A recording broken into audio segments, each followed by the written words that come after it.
आप देख रहे हैं खेल खेल में आसमान।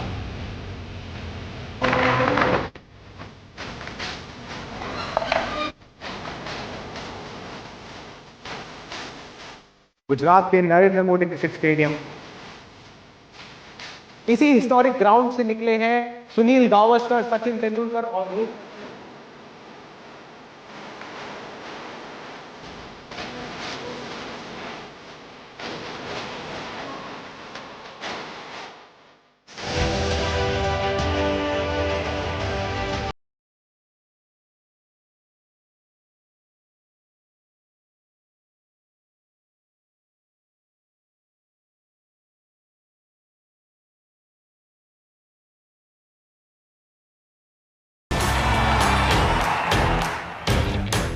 नमस्कार, आप देख रहे हैं फर्स्ट इंडिया न्यूज और आपके साथ में विजेंद्र सोलंकी। खेल खेल में जिंदगी बदलती है, लेकिन खेल को जो जिंदगी बदलने के लिए इस्तेमाल करे उसमें आपको डेडिकेशन चाहिए, उसमें आपको डिटर्मिनेशन चाहिए, उसमें आपको फेम और डिफेम दोनों मिलता है। लेकिन खेल क्या वाकई में सिर्फ क्रिकेट है, या भारत में खेल का मतलब सिर्फ क्रिकेट है? खेल खेल में प्रोग्राम जो अपना 1 साल पूरा कर चुका है, उसमें हमने आपको हर तरीके के खेल के बारे में बताया, उस खेल के अंदर की बारीकियों के बारे में बताया, उस खेल को लेकर पॉलिटिक्स क्या चल रही है, कौन सा खिलाड़ी इन हुआ, कौन सा आउट हुआ, और इसके साथ साथ कौन कौन से टूर्नामेंट हम जीते हैं और भविष्य में क्या होने वाला है, ये सब हमें बताते हैं हमारे स्पोर्ट्स एंकर और स्पोर्ट एनालिस्ट सिद्धार्थ महान साहब। तो सिद्धार्थ भाई, मुझे लग रहा है पहली बार ऐसा हो रहा होगा कि आप को एंकर या आप एक विशेषज्ञ की भूमिका में हैं और इसमें मैं एंकर की भूमिका हूं। तो सबसे पहले मैं ये जानना चाहता हूं कि 1 साल इस प्रोग्राम को हुआ है जी। मैंने खुद बहुत से प्रोग्राम आपके साथ किए हैं। वाकई में जो हमने एक तो नाम लिया खेल खेल में, क्योंकि इसको लोग बहुत मजाक में लेते हैं। दूसरा, 1 साल का सफ़र कैसा रहा, और तीसरा ये जो ख्याल आया कि चलिए एक प्रोग्राम शुरू करते हैं स्पोर्ट्स का और उसको एक अलग तरीके से करते हैं, ये कैसे हुआ? पहले तो मैं आपका शुक्रिया अदा करूंगा कि आपने इतना अच्छा इंट्रोडक्शन दिया है। बट ये शुरुआत, जब भी हम कोई ऐसा देखते हैं कि किसी जगह पे एक ऐसे प्रोग्राम की कमी है, तो एक थॉट आती है कि यहाँ पर ये स्पेस फिल करी जा सकती है। ये मुझे लग रहा था कि हमारे यहाँ स्पोर्ट्स का जो कल्चर है वो बातें बहुत हो रही हैं, बट उसको सरकार ने काफ़ी प्रमोट किया है पिछले कुछ टाइम में, बट उसको हम लोगों को भी अपने स्तर पे आगे ले जाना चाहिए। तो लास्ट ईयर की बात है, 2024 T20 वर्ल्ड कप जो हम जीते थे, वो चल रहा था अमेरिका और वेस्ट इंडीज़ में। उसको मैं कवर करने गया हुआ था और वो मैं एक दूसरे चैनल के लिए कर रहा था, बट उसमें कुछ वीडियो स्टोरीज़ मैंने करी और मुझे ख्याल आया कि हमारे राजस्थान में खेल को पसंद किया जाता है, क्रिकेट को बहुत फॉलो किया जाता है, तो ऐसा एक प्रोग्राम डेडिकेटेड टू स्पोर्ट्स अलग से बनाया जाए, जो कि नॉट जस्ट क्रिकेट, हमारे बाकी स्पोर्ट्स और उन सभी एथलीट्स को भी आगे लेके आए। और इस सोच के साथ जब पवन सर से मेरी बातचीत हुई, हमारे पवन अरोड़ा जी, तो वो बड़े मोटिवेटिंग रहे। उन्होंने काफ़ी इंकरेजमेंट दी कि ये स्टार्ट करते हैं, और उसी के साथ सफ़र स्टार्ट हुआ और आज 1 साल हो गया। बहुत मज़ा आया।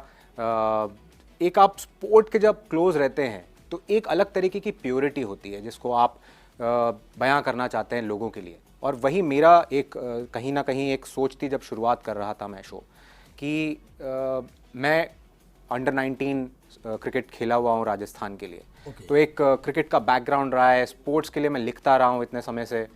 मुझे वो एहसास है कि जब आप किसी भी कोई भी स्पोर्ट हो, चाहे वो क्रिकेट हो, चाहे फुटबॉल हो, हॉकी हो, कोई सा भी स्पोर्ट हो, वो जो एथलीट की एक जो फीलिंग होती है उस मोमेंट में रहने की, वो सभी को मालूम नहीं चलती है। वो जब विराट कोहली या रोहित शर्मा जब खेल रहे होते हैं और उस मोमेंट पे जब वो बैट ले जाते हैं बॉल की तरफ, उसमें वो ये नहीं सोच रहे हैं कि हमारा अब घर में क्या चल रहा होगा, देश में क्या चल रहा है, कल क्या होगा, पहले क्या था। वो उस मोमेंट में होते हैं। वो जो प्योरिटी है वो कहीं ना कहीं मैं चाहता हूँ कि हम उन कहानियों को जब उन एथलीट्स की बताते हैं तो वो प्योरिटी कहीं ना कहीं लोगों तक पहुँचे, और वो स्पोर्ट्स की एक जब प्योरिटी लोगों तक पहुँचेगी तो लोगों का एक कहीं ना कहीं एक खेल के प्रति, नॉट जस्ट क्रिकेट, बाकी सभी खेलों के प्रति एक रुचि भी बढ़ेगी। ये सोच थी। क्या वाकई में बाकी खेलों के प्रति रुचि बढ़ी है? क्योंकि आपने बहुत मेहनत की है, मैंने आपको देखा है कि आप इस प्रोग्राम के जरिए ग्राउंड पर भी गए, ग्राउंड पर जो नए एथलीट्स तैयार हो रहे हैं, उनसे भी मिले, उनके पेन को भी समझा। क्या वाकई में ये है कि हम कभी क्रिकेट से इतर हम दूसरे स्पोर्ट्स के बारे में इतने ही रोमांचक तरीके से बात कर पाएंगे? हालांकि प्रो कबड्डी लीग ने काफ़ी हद तक कबड्डी को एक बार फिर से मुख्य धारा में लेकर आए, लेकिन हमारे बहुत से स्पोर्ट्स हैं जो भी मिस हैं, तो उसमें इस प्रोग्राम की भूमिका क्या रहती है? देखिए, मेरा तो प्रयास यही रहा है कि नॉट जस्ट क्रिकेट, क्योंकि क्रिकेट हम जानते हैं कि सबसे ज़्यादा देखा जाता है देश में, सबसे ज़्यादा फॉलोअर्स क्रिकेट के हैं, तो क्रिकेट तो कहीं ना कहीं आपका एक सबसे बड़ा सेगमेंट रहेगा ही, अगर आप कोई भी आप स्पोर्ट्स का शो ला रहे हैं।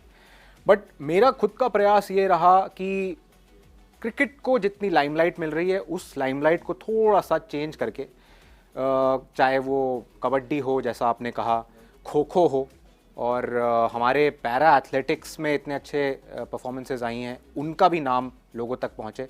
और मेरे ख्याल से जितना मुझे रिस्पांस आया पर्सनल लेवल पे, कई बार लोगों ने बताया, मुझे ऐसा लगा कि फ़र्क पड़ा है लोगों को। कई बार वो बातें पहुंचती नहीं हैं। आप बड़े बड़े शोज़ देश में जो स्पोर्ट्स के चल रहे हैं, आप देखेंगे लोग सिर्फ क्रिकेट की बात करके या बड़े बड़े क्रिकेटर्स की बात करके बंद हो जाता है वो शो। आपके बहुत सारे ऐसे एथलीट्स हैं जो बहुत ज़बरदस्त प्रदर्शन कर रहे हैं वर्ल्ड स्टेज पे, मेडल्स जीत रहे हैं, ट्रॉफीज़ जीत रहे हैं, बट उनका नाम नहीं आता है, कोई बात नहीं करता है। और अगर मीडिया की ये जिम्मेदारी है, हम पहुंचाएंगे नहीं स्टोरीज, तो लोग भी उनको, हम लोगों को जिम्मेदार नहीं ठहरा सकते हैं जब तक हम उनकी कहानियां ही नहीं बताएं। बट लेकिन हमने ये भी तो देखा है ना कि भाई जैसे वर्ल्ड कप अगर कोई जीत के आ रहा है या बहुत अच्छा परफॉर्म करके आ रहा है, तो एयरपोर्ट पर सरकारें भी सपोर्ट करती हैं, बड़े बड़े सेलिब्रिटीज़ आ रहे होते हैं, बट बहुत से ऐसे स्पोर्ट्स हैं जो बहुत अच्छा कर रहे हैं और देश का नाम रोशन कर रहे हैं, उनके लिए एयरपोर्ट पर कोई नहीं होता है। तो इसमें मीडिया की भूमिका क्या हो और आपके प्रोग्राम की भूमिका क्या हो? और मैं क्रिकेट में भी देखिए, पैरा क्रिकेट है, वुमेंस वर्ल्ड कप भी हुआ, उन दोनों के अंदर की जो परफॉर्मेंस थी उससे वो क्रिएट नहीं हुआ जो हमारे वर्ल्ड कप से मेंस जब खेल रहे होते हैं। तो क्रिकेट के अंदर भी डिस्क्रिमिनेशन है। इसमें मीडिया की भूमिका क्या है? क्योंकि एक तरफ हम बहुत हाईलाइट करते हैं और एक तरफ सिर्फ एक फ्लैश के साथ निकल जाते हैं। नहीं, आप बिल्कुल सही कह रहे हैं। मीडिया की भूमिका जितनी होनी चाहिए उतनी नहीं है। बट आप अगर आप सिर्फ क्रिकेट को मापदंड बना के अगर ये कंपेयर करेंगे तो कहीं ना कहीं ये गलत हो जाएगा, क्योंकि क्रिकेट बहुत लंबे समय से देश का एक सबसे पसंदीदा खेल रहा है। क्रिकेटर्स को हम लोग भगवान जैसे मानते आ रहे हैं। तो ये बदल रहा है, थोड़ा समय लगेगा। अब आप देख रहे हैं कि हमारे मेडल्स जिस तरीके से बढ़ते चले जाएंगे, आगे आगे 2028 का LA ओलंपिक्स आएगा, आप देखेंगे अगर हमारे मेडल्स टैली बढ़ेगी, आप देखेंगे कि वही रुचि लोगों की उन दूसरे खेलों के प्रति बढ़ जाएगी। आप अभी पिछले कुछ टाइम में नीरज चोपड़ा इतने बड़े सुपरस्टार हो गए हैं, पर उसका बहुत बड़ा कारण ये रहा कि नीरज चोपड़ा को पहले जाके वहाँ जीतना पड़ा। हमारा भी क्रिकेट आप देखिए 70s में बहुत लड़खड़ा सा रहा था, बहुत पैसा नहीं था, लोग हॉकी को ज़्यादा फॉलो कर रहे थे उस समय। फिर 83 का वर्ल्ड कप आया, हमने वो जीता और उसके बाद कहानी बदल गई। अभी आप WPL की बात कर रहे हैं, विमेंस वर्ल्ड कप हुआ। ये विमेंस वर्ल्ड कप अगर आप पिछले बार का देखेंगे तो आपको मालूम भी नहीं चलेगा कि इंडिया की क्या पोजीशन थी। इस बार हम जीते हैं। आप देखिए अभी विमेंस की क्रिकेट की जो भी सीरीज़ आएगी, लोग उसको देखना चाह रहे हैं, उनके स्पॉन्सर्स बढ़ गए हैं। तो ये धीरे धीरे बदल रहा है। मेरे ख्याल से मीडिया की भूमिका में थोड़ा सा प्रभाव तो आया ही है, थोड़ा सा बड़ा है, बट काफ़ी अहम इसमें रोल और होना चाहिए। हमें पैरा एथलेटिक्स, जैसे आप बात करी आपने, डिफरेंटली एबल्ड क्रिकेटर्स। अब हमारी तो अच्छी चीज़ ये है कि राजस्थान के ही रोहित झालानी वो इंडिया के कोच हैं डिफरेंटली एबल्ड क्रिकेट टीम के हमारे। तो मेरा प्रयास ये रहा कि इस साल उनके साथ एक खास बातचीत हो, डिफरेंटली एबल्ड क्रिकेटर्स के बारे में बातचीत हो, उनको मंच दिया जाए और उसके बाद फिर लोगों के ऊपर है। और मेरे ख्याल से रुचि बढ़ी है, धीरे धीरे फ़र्क पड़ेगा। ठीक है, क्योंकि इस प्रोग्राम के 1 साल पूरे हुए हैं, 365 मिनी एपिसोड्स, 52 पूरे कंप्लीट एपिसोड्स। इसमें आप अगर माइलस्टोन को चेक करें तो आपके क्या क्या माइलस्टोन्स आप मानते हैं? क्योंकि आपने विदेश में जाकर भी क्रिकेट को कवर किया है, यहाँ से भी बहुत से टूर्नामेंट को कवर किया है, हमने एशियन गेम्स को देखा है, इसके अलावा हमने चैम्पियंस ट्रॉफी को देखा है, कुछ टेस्ट सीरीज़ के लिए आप लंदन भी गए हैं, इंग्लैंड गए हैं। तो ये सारा जो अनुभव है, ये 1 साल का कैसा रहा? देखिए, शुरुआत हुई थी तब मैं सोच रहा था कि शायद ट्रैवलिंग में परेशानी होगी, क्योंकि शो कर रहे हैं इस तरीके का, आप स्टूडियो में होते हैं। बट जिस तरीके से शो आगे बढ़ता चला गया, आप कहीं ना कहीं दिमाग में मेरे ये था कि जब तक ग्राउंड पे ऑन कवरेज नहीं हो पाएगी आपकी, वो एक जो फीलिंग होती है, सभी वहाँ पर इकट्ठे होते हैं, सभी दर्शक आए हुए होते हैं, उनके साथ बातचीत करते हुए, तो एक मज़ा नहीं आएगा। ये शुरुआत हुई इंडिया इंग्लैंड सीरीज़ जो फरवरी में हुई थी। इंग्लैंड आई थी पहले इंडिया, मैं गया पूरा ऑल ओवर इंडिया उनको फॉलो किया, और उससे सडन रिस्पॉन्स जो मुझे दिखा, वहाँ से मुझे लगा कि ये बेटर रहेगा कि जब हम टीम के साथ साथ और उन पर्टिकुलर ग्राउंड्स पे कवरेज करेंगे तो लोगों का भी एक जुड़ाव ज़्यादा होगा। और मेरे लिए हाईलाइट जो थी वो थी ऑफ कोर्स इंडिया इंग्लैंड की सीरीज़। जब इंडिया इंग्लैंड गई थी तो मैं इंग्लैंड कवर करने गया, और वो हिस्टोरिक सीरीज़ भी हो गई, हमने 2-2 से बराबरी करी, और जिस तरीके की परफॉर्मेंसेस भी उसमें सारे खिलाड़ियों की, हमारी टीम की भी रही है, वो भी एक काफ़ी ज़बरदस्त थी। क्योंकि आप रिपोर्ट कर रहे होते हैं, कहीं ना कहीं आप रिपोर्टिंग से पहले, आप अपने शो से पहले एक भारतीय हैं, और वो एक पैशन आपका उसमें भी आता है जब आप स्टोरीज़ आगे रख रहे होते हैं। हमने इतना अच्छा किया, वो हाईलाइट बन गया पूरे, मेरे ख्याल से साल की सबसे बड़ी हाईलाइट वो रही। उसके बाद काफ़ी मोमेंट्स रहे जो मैंने आपको बताया, रोहित झलानी के साथ इंटरव्यू थे। लेकिन मैंने आपके साथ कई बार कन्वर्सेशंस की हैं, लाइव प्रोग्राम्स में कन्वर्सेशन की है, कई मैच के दौरान आप एक्सपर्ट के तौर पे जुड़े हैं।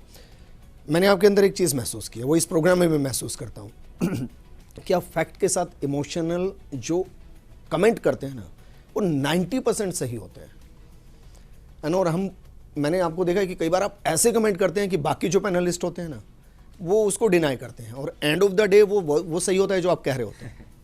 तो ये फिर कैसे होता है? मेरे ख्याल से लक कहिए आप कहीं ना कहीं, क्योंकि मैं इसका श्रेय लेना नहीं चाहूँगा। मेरे को तो, मैं गेम को समझ के जो मुझे दिखता है उसमें बिना लार लपेट के बिल्कुल स्पष्ट कहना चाहता हूँ, और उसमें मैं ये नहीं देखता कि इससे किसको फ़ायदा हो रहा है, किसको प्लेयर की मैं ख़ास बात कर लूँ। मुझे गेम जैसा दिख रहा है, मैं उसकी बातचीत सामने वैसे का वैसा रखता हूँ। और कहीं ना कहीं जैसा मैंने बोला, लक भी रहा कि आप जो बात कर रहे हैं वैसा का वैसा कुछ खेल में हो भी गया। बट आई मीन कुछ चीज़ें तो ऐसी थी कि आप एक्सपीरियंस भी इस तरीके से हो जाता है। मैं गेम को बहुत समय से फॉलो कर रहा हूँ, खिलाड़ियों से मैं मिलता हूँ, मुझे माइंडसेट समझ में आता है। कई बार समझ में आता है कि कोई प्लेयर्स अच्छा नहीं कर रहे हैं, कॉन्फिडेंस के इश्यूज़ हैं, स्किल के इतने नहीं हैं, तो आप उस पर बातचीत कर सकते हैं, बता सकते हैं कि ये है। और प्लस मैंने खुद ने खेला है क्रिकेट, तो कई बार जब आप स्पेसिफिकली क्रिकेट के बारे में बात कर रहे हैं तो पिच कैसी है, ग्राउंड्स की क्या खासियत है, उससे कुछ चीज़ें आपकी एक एक्स्ट्रा एज मिल जाती हैं। बाकी तो मैंने बताया लक है। नहीं, लेकिन आप खुद क्योंकि स्पोर्ट्स से कनेक्ट रहे हैं, आपको लगता नहीं है कि क्रिकेट भी बहुत तेज़ी से बदल रहा है? एक दौर में हमें सचिन अच्छे लगते थे, आज भी लगते हैं, फिर सहवाग का हीरा आया, उससे पीछे हम चले जाते हैं, रवि शास्त्री जी हो गए, गावस्कर साहब हो गए। अब एक ऐसा हीरा है जिसमें अभिषेक शर्मा है, वैभव सूर्यवंशी है, और उनके खेलने का तरीका है कि शायद एक बॉल अगर उनसे मिस होती है तो वो इरिटेट होते हैं कि ये गई क्यों नहीं बाउंड्री के बाद। तो इन सब के बीच में आपको क्या लगता है कि क्या वाकई में यही हीरा आगे बढ़ेगा जिसमें सब एग्रेसिव प्लेयर्स होंगे, और जो द्रविड़ स्टाइल है, वीवीएस लक्ष्मण स्टाइल है, वो बहुत पीछे छूट गया है? और फिर इन सब के बीच में आप बॉलर के लिए क्या देख रहे हैं? देखिए, बॉलर के लिए तो बहुत डिफिकल्ट हो गया है गेम। उसी के लिए पिछले कुछ समय में आईसीसी ने काफ़ी रूल्स चेंज किए हैं। जो 2 बॉल का रूल आया वो काफ़ी बॉलर्स के अगेंस्ट है। आप देखिए, काफ़ी सारे जो सीनियर बॉलर्स रहे हैं, पुराने ज़हीर खान ने इस बारे में बातचीत करी है, बुमराह ने करी है कि जब आप एक ही बॉल से 50 ओवर का खेल होता था तो आपको रिवर्स स्विंग मिलती थी। आपकी बॉल पुरानी हो जाती थी तो बैट्समैन को थोड़ा सा एक खेल बदलाव करना पड़ता था, आसान नहीं होता था हिट करना, आपको बॉल सॉफ्ट हो जाती है। अब 2 बॉल आ गई हैं, एक एंड से एक नई बॉल हो रही है, दूसरे एंड से दूसरी नई बॉल से खेल चल रहा है, तो बैट्समैन के लिए तो बहुत आसान है इस समय गेम। बट कहीं ना कहीं वही एक तरीके से गेम को आगे भी ले जा रहा है। थोड़ा सा हम देख रहे हैं आईपीएल में नए नए एक एक्सपेरिमेंट्स हो रहे हैं, बॉलर्स के काफ़ी सारी एक नई वेरिएशंस आ रही हैं, कुछ स्ट्रैटेजीज़ बदल रही हैं, किस तरीके से गेम को देखा जा रहा है वो बदल रहा है।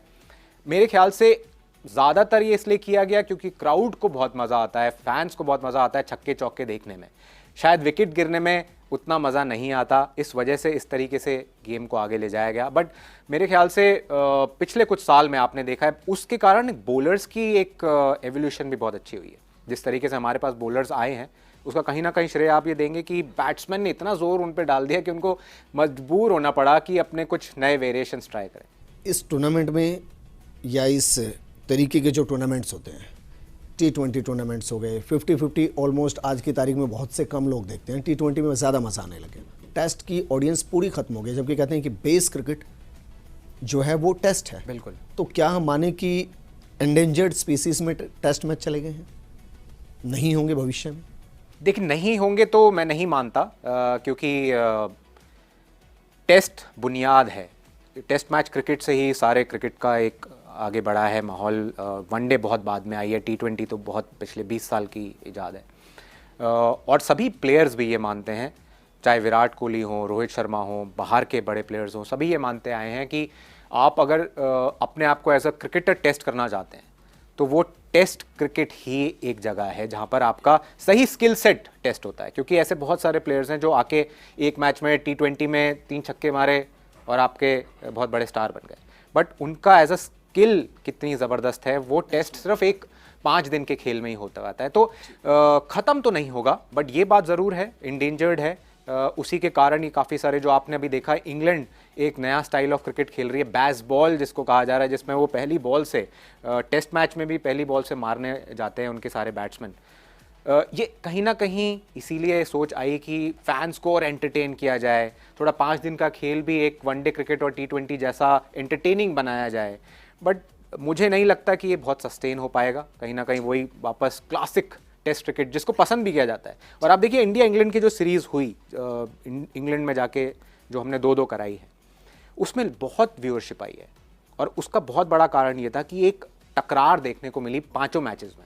वो टकरार आपको T20 में और वनडे में नहीं दिखती है। अब वापस प्रोग्राम की बात करते हैं। फर्स्ट इंडिया के साथ ये कनेक्शन कैसा रहा, 1 साल का सफ़र कैसा रहा? बहुत अच्छा रहा। और मतलब ऐसा कहते हैं कि जब आपको समय पता नहीं चलता तो इसका मतलब समय काफ़ी अच्छा चल रहा है। पिछला 1 साल कैसे निकला है ये मुझे नहीं मालूम चला। और 2026 के टारगेट क्या है? 2026 के टारगेट यही है कि हमें 2026 के एंड में जब हम बात कर रहे हो तो हमें तब भी ऐसा ही लगे कि अभी कल ही की बात थी। 2026 में बहुत सारे स्पोर्टिंग इवेंट्स हैं। तो सबसे पहले तो आप देखिए अभी फरवरी में T20 वर्ल्ड कप होगा, इंडिया में होगा। और उसके बाद दुनिया का सबसे बड़ा टूर्नामेंट फीफा वर्ल्ड कप जो हो रहा है वो अमेरिका में होगा जून-जुलाई में। तो बहुत सबसे बड़े इवेंट्स में से आते हैं। उसके बाद इंडिया की क्रिकेट के काफ़ी इंपॉर्टेंट सीरीज़ हैं जो हमारी वर्ल्ड टेस्ट चैंपियनशिप चल रही है। इंडिया न्यूजीलैंड जाएगी खेलने काफ़ी साल बाद। तो काफ़ी इंपॉर्टेंट कुछ सीरीज़ रहेंगी। अलग अलग स्पोर्ट्स में भी कुछ कॉमनवेल्थ गेम्स भी आ रहे हैं। तो काफ़ी अच्छा साल रहेगा मेरे ख्याल से। कवरेज के लेवल पे तो मेरी तरफ से कोई कमी नहीं रहेगी सारे स्पोर्ट्स लोगों तक पहुंचाने के लिए, और उम्मीद है सभी को अच्छा लगेगा। प्रोग्राम में क्या बदलाव करने वाले हैं, क्योंकि नए साल जी के साथ आप इसको एक नई दिशा के साथ शुरू करेंगे, तो जो अभी तक किया है उसमें क्या ऐड ऑन होने वाला? मैं कुछ चीज़ें स्पेसिफिकली सोच रहा हूं डालने की, जो जैसा आपने कहा कि ये कई बार विमेंस क्रिकेट को लाइमलाइट नहीं मिलती है या बाकी एथलीट्स को लाइमलाइट नहीं मिलती है, उसी को ध्यान में रखते हुए एक मैं सेगमेंट शो में लाना चाह रहा हूँ जिसमें हम सिर्फ विमेन एथलीट की जो अच्छा परफॉर्मेंसेस दे रही हैं, भारतीय कोई विमेन एथलीट है या इवन बाहर की भी कोई विमेन एथलीट है, उनकी हम बात करें। तो उसके कारण एक अवेयरनेस बढ़ती है, विमेंस गेम की एक अवेयरनेस बढ़ती है। और उसके साथ साथ कोई भी, चाहे वो पैरा एथलीट हो या कोई भी स्पोर्ट का किसी की खास कोई परफॉर्मेंस रही, उस एथलीट के साथ हमारी बातचीत रहे। ये मैं कुछ एडिशंस आने वाले वक्त में लाऊंगा इस शो में, और आप देखेंगे 2026 में ये काफ़ी सारी चीज़ें लोगों को मज़ा भी आएगा। हम तो चाहते हैं आप हमारे लिए कॉमनवेल्थ भी कवर करें। उम्मीद तो यही है, कॉमनवेल्थ भी अच्छे से कवर होंगे। एक और सवाल आपसे, क्योंकि ईरा बदलते हैं। एक दौर था जब जो स्पोर्ट्स को समझते थे, जो कमेंट्री करते थे या जो लिखते थे या जो एक्सपर्ट की भूमिका में होते थे, वो राइटर्स होते थे, पत्रकार होते जी थे। जी। अब IPL आने के बाद बहुत ज़्यादा प्लेयर्स ऐसे हैं जो आउट हो गए हैं फेम के बाद, जिनको लोग जानते हैं। अब वो सब एक्सपर्ट, वो कॉलम लिख रहे हैं, वो टेलीविज़न पर हैं, वही सोशल मीडिया पर हैं। इन सब के बीच में आपको क्या लगता है कि जो, जैसे कहते हैं ना कि कोर जो जर्नलिज्म है स्पोर्ट्स का, वो डैमेज हुआ है या इससे पावरफुल हुआ है? देखिए, डैमेज मैं नहीं कहूँगा। डैमेज इसलिए नहीं कहूँगा क्योंकि सबकी अपनी अपनी जगह होती है। जब पुराने प्लेयर्स एज एक्सपर्ट्स आ गए हैं गेम में, तो आपको अपने आप को एवोल्यूशन आपकी होनी चाहिए, इवॉल्व होना चाहिए। मुझे लगता है कि उनकी कहीं ना कहीं जगह ये है कि वो गेम में जो उनके खुद के एक्सपीरियंसेस हैं वो उसको शेयर करते हैं। और जब आप एज अ जर्नलिस्ट स्पोर्ट्स को कवर कर रहे हैं तो आप उन बारीकियों को ला रहे हैं जिनके बारे में मेन प्लेयर्स बात नहीं कर सकते हैं, या शायद उनको डर है क्योंकि वो खुद खिलाड़ी रहे हुए हैं, तो कई चीज़ों के बारे में वो बातचीत नहीं कर सकते हैं। वो एंगल्स मैं चाहता हूं कि स्पोर्ट्स जर्नलिस्ट, मैं भी और बाकी जर्नलिस्ट भी जो हमारे साथ देश में हैं, वो भी ये एक अलग एंगल्स दिखाएं लोगों को। अब कुछ रैपिड फायर, क्योंकि हो सकता है आप इस प्रोग्राम में उनके जवाब ना दें। पहला सवाल, क्या वाकई में मेसी का यहाँ आना भारत के लिए अच्छा था या भारत के फुटबॉलर को एक तरीके से डिफेम करने जैसा था? देखिए, अच्छा बहुत था, बट जिस तरीके से एक पूरा एक ऑर्गेनाइज्ड हुआ वो कहीं ना कहीं एक बैड टेस्ट छोड़ गया। काफ़ी सारे हमारे अभिनव बिंद्रा, गोल्ड मेडलिस्ट हमारे ओलंपिक, उन्होंने भी इस बारे में तीखी प्रतिक्रिया की है कि आपका फुटबॉल खुद की लीग देश में आज नहीं हो रही है और आपने इतना पैसा मेसी को बुलाने में खर्च किया है। बहुत अच्छी बात है, बच्चों को इंस्पिरेशन मिलती है। आगे आपको ग्रास रूट पे काम करना चाहिए। ठीक है, अगला सवाल आपका, सबसे अच्छा खिलाड़ी कौन है जो आपकी नज़र में है इस वक्त किसी भी स्पोर्ट्स से? देखिए, विराट कोहली अभी खेल रहे हैं, तो विराट कोहली जिस तरीके से अपने एफर्ट करते हैं वो मुझे लगता है कि इस समय बेस्ट। ये कितना अच्छा है कि विराट कोहली हो गए, रोहित शर्मा हो गए, हार्दिक पांड्या हो गए, और भी बहुत से बड़े प्लेयर्स हैं जो भारत में नहीं खेल रहे हैं, रणजी नहीं खेल रहे हैं, डोमेस्टिक नहीं खेल रहे हैं और वो बाहर रह रहे हैं। तो इसको आप सही मान रहे हैं, गलत मान रहे हैं? देखिए, ये तो उनकी पर्सनल इच्छा है, वो देश को रिप्रेजेंट कर रहे हैं और जब वो देश को रिप्रेजेंट कर रहे हैं उस समय वो अपनी पूरा एफर्ट डाल रहे हैं। इससे ज़्यादा हम उनसे कुछ एक्सपेक्ट नहीं कर सकते, उनकी पर्सनल लाइफ है। ऐसा सीनियर क्या उन्हें जूनियर को ट्रीट नहीं करना चाहिए, सिखाना नहीं चाहिए? मेरे ख्याल से वो कर भी रहे हैं, वो कहीं ना कहीं अपने कैपेसिटी में कर भी रहे हैं। अभी विराट कोहली विजय हजारे ट्रॉफी खेलने वाले हैं, पिछले कुछ टाइम में अभी ये सैयद मुश्ताक अली ट्रॉफी हार्दिक पांड्या भी खेले थे, तो मुझे लगता है कि कर भी रहे हैं अपने कैपेसिटी में। एक और कमेंट, शुभमन गिल का T20 वर्ल्ड कप से बाहर होना, ये सही है गलत? बिल्कुल सही। कंट्रोवर्शियल है, बस सही। इसी में बाकी के लिए मैं आपसे सवाल करता हूं। टीम कैसी लगी? मेरे हिसाब से बिल्कुल सही है और बैलेंस भी काफ़ी अच्छा है। शुभमन गिल की जगह आप देखिए ईशान किशन आए हैं, वो विकेट कीपर है, बहुत अच्छा परफॉर्मेंसेस दे रहे हैं और काफ़ी बैलेंस स्क्वाड है। ये जो 11 है इसमें करीब करीब 9 या 10 प्लेयर अपने आप को खुद चुनते हैं, 1 या 2 प्लेयर की आप कहीं ना कहीं आगे पीछे कर सकते हैं, वरना बहुत बैलेंस जो आप कहना चाह रहे हो वो पॉलिटिकल वीटो पावर है, वो कितनी काम करती है इसमें? काफ़ी काम करती है, बट कहीं ना कहीं मैं समझता हूँ कि जब जो टॉप प्लेयर्स हैं वो अपने आप को खुद सिलेक्ट करते हैं। सीधा सवाल करता हूँ, ईशान किशन ओपन करेंगे या संजू सैमसन? मेरे ख्याल से शुरुआत में तो संजू सैमसन ही खेलेंगे, बाद में शायद ईशान किशन। अगर संजू सैमसन की परफॉर्मेंस थोड़ी भी डिप करी तो ईशान किशन बहुत जल्दी टीम में आएंगे। लास्ट सवाल है, सिद्धार्थ महान एक्सपर्ट नहीं होते तो क्या होते हैं? तो वो ट्राई कर रहे होते एक्सपर्ट होने का। कोशिश सारी रहती। तो नहीं, मतलब मेरे दिमाग में यही था कि जीवन में मैं स्पोर्ट्स से कहीं ना कहीं जुड़ा रहना चाहता था। अगर मैं खुद नहीं खेल रहा तो कहीं ना कहीं खिलाड़ियों के बारे में बातचीत करके लोगों तक पहुंचाऊं, ये एक उद्देश्य रहा है। नहीं, लेकिन ये बात अच्छी लगी क्योंकि जो सीखना नहीं छोड़ते ना वो कभी हारते नहीं हैं और खेल हमें यही सिखाता है। बहुत शुक्रिया सिद्धार्थ हमारे साथ जुड़ने के लिए, क्योंकि चैनल पर 1 साल आपका एक ऐसा प्रोग्राम रहा है जो ग्रास रूट से रिपोर्टिंग करते हुए विदेशी ज़मीन तक रिपोर्टिंग कर रहा है और जो एक्चुअल प्रॉब्लम है वो बेबाकी से बता रहा है, और वो चाहे किसी भी स्पोर्ट्स की हो। इसलिए हम चाहेंगे कि नए साल पर आप फर्स्ट इंडिया के लिए एक ऐसी सीरीज शुरू करें जो स्पोर्ट्स का एक नज़रिया दे, एक अलग नज़रिया दे और कॉमन मैन के उस नज़रिए को बदले कि स्पोर्ट्स का मतलब सिर्फ क्रिकेट नहीं है। स्पोर्ट्स बहुत हैं, उनसे जुड़े खिलाड़ी बहुत हैं और उनको भी इसी तरीके से ट्रीट किया जाए जैसे क्रिकेट के खिलाड़ी हैं। फिर देखिए आप भारत कहाँ पहुंचेगा। शुक्रिया हमारे साथ जुड़ने के लिए सिद्धार्थ मान।